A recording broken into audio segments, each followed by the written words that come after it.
Hey YouTube, in this video I'm going to show you how to make thin and thick objects from any object. So right here we have a thin object which I have made thick so you can walk on it. Right here I have a gear that is now thin. Okay, so to make the tool to do this, what you do is you take out a piece of light matter, and I highly advise turning on grid. Make it 4 big, go over 2, place another one, and then make a 2 by 2 one, put it on top. Now take this one and glue it to the bottom, and now you take a destroyer, set it to include rigid connections and whatever you want on here. I just like to put it explode. Put a toggle up here, wire it in there, and you can put any piece of logic here. I use a tag because it's a pretty simple piece of logic. And then on the top square, put a microchip. Now take out a erase finish gate and put it right next to the tag, and take an anti-gravity tweaker. You don't need this, but I like to have it float. It's a lot easier to work with. Oh crap.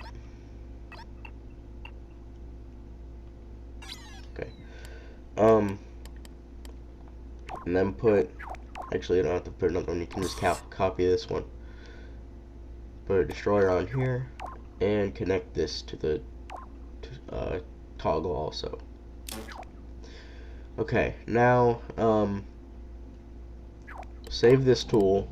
I already have it saved, so I'm not really gonna save it again, but save this tool, and to use it you hold R2, select this, whatever logic you chose, and continuing to hold R2, click and drag, and then select it, and then finally release R2. Now, copy it with L3 and place it on the microchip. Now take this and press R2 on it to change its layer a little bit. And finally, take this toggle and switch it on. Now this is the tool we use. To get it back in the normal layers, because right now it's sort of in like a 3D-ish layer, you just press R2 twice and then move it back into the normal layers. And now this is our tool. To use it over and over, just copy it like this, and you can use it however many times you copy it. You can't save this though. I'm not really sure what's the deal on that, but you can't save it, but you can still copy it up there. I don't know. So yeah, to change the layer of things, hold R2. This is the same thing as before. Hold R2, select the thing you want to change, and then release, and then press R1 and you can change the layer of whatever you selected. It has some pretty strange properties if you try to, like, as you can see, it's on the back layer, the thin thing is. If you change it to go behind it, it does actually go in the background layer. It's the first background layer, which is pretty interesting. And then if you try to make it come out again, it just extends the graphic, but nothing else. So yeah, oh crap, now it's in a 3D layer. But you can see it's thick, and so is this one.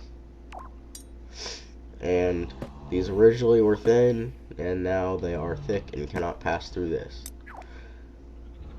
And Now let me do the same thing with the cog. Take it, and instead of pressing R1 to extend it, which you can also do, so you can make it as many layers thick as you want, just go it back one, and it'll be thin, and it'll be able to pass through here.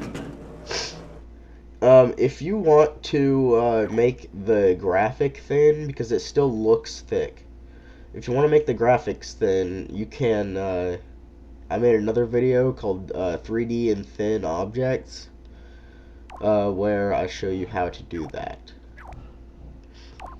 Alright, so now I'm going to show you how to make things invisible and how to make thin gas. These have a little bit of strange properties, but they're pretty cool. Alright, to make invisible stuff, I'm going to use an entrance here. Select this, select that, make it thick, and then go back into your poppet and change it to gas. Now select the same one again, select this, and make it thin again. And you can see it is completely invisible. And also, since we just sort of layer tweaked it, it's actually thin instead of thick now. So, yeah, you can put it in more places. So that's an entrance gate. I'm gonna do a few more examples here. Let's see here. Let's do a bounce pad. Actually, that wouldn't work because then you wouldn't be able to bounce on it because it's thin.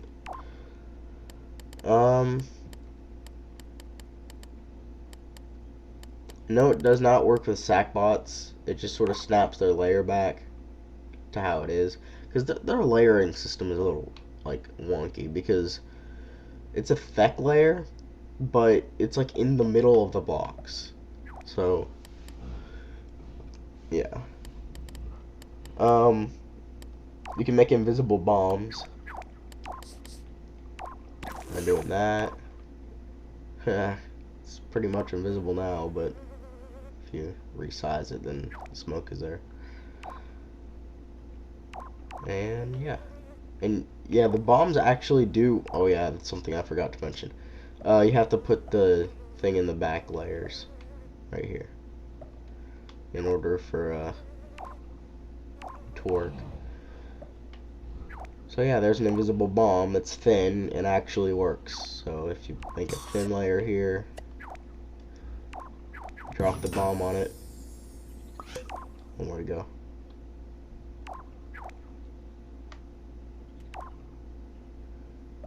Oh. Okay, so it's a gas. Never mind. It can't. It loses its gravity. Okay. Well, we can still connect it to logic. I'm pretty sure. This might be wrong though, and I'm just doing this. But... Oh, you can't connect it. Crap. Well, it's a circle. Okay, so you can also do this to scoreboards, and this has a pretty cool effect. So let me just take this out, get rid of the bottom.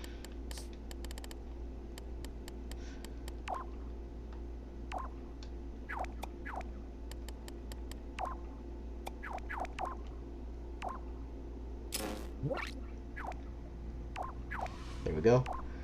Okay. Now let's just layer tweak him.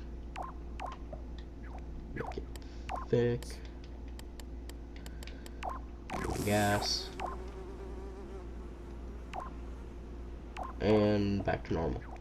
Alright, you can see that the scoreboard itself is invisible. And the screen is still there.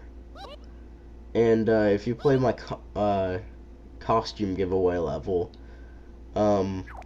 you would have noticed that I had like this crazy scoreboard that used the warp hole, the wormhole. I always call it the warp hole. Sounds stupid. So yeah, I just put it in front like this and glued it on there. Oops.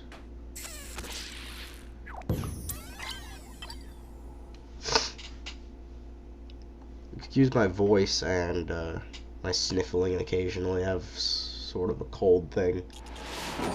It's annoying. As you can see, I came out of an invisible place. So yeah.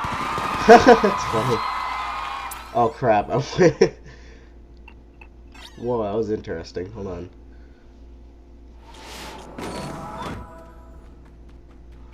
It's funny. You can like jump in there. I just jumped into the scoreboard. Okay. So yeah, it displays all the HUD in front of it. So yeah. I think that's pretty much all I need to show you. That's a long glitch video. But yeah. Comment, rate, and subscribe and all that stuff. Bye.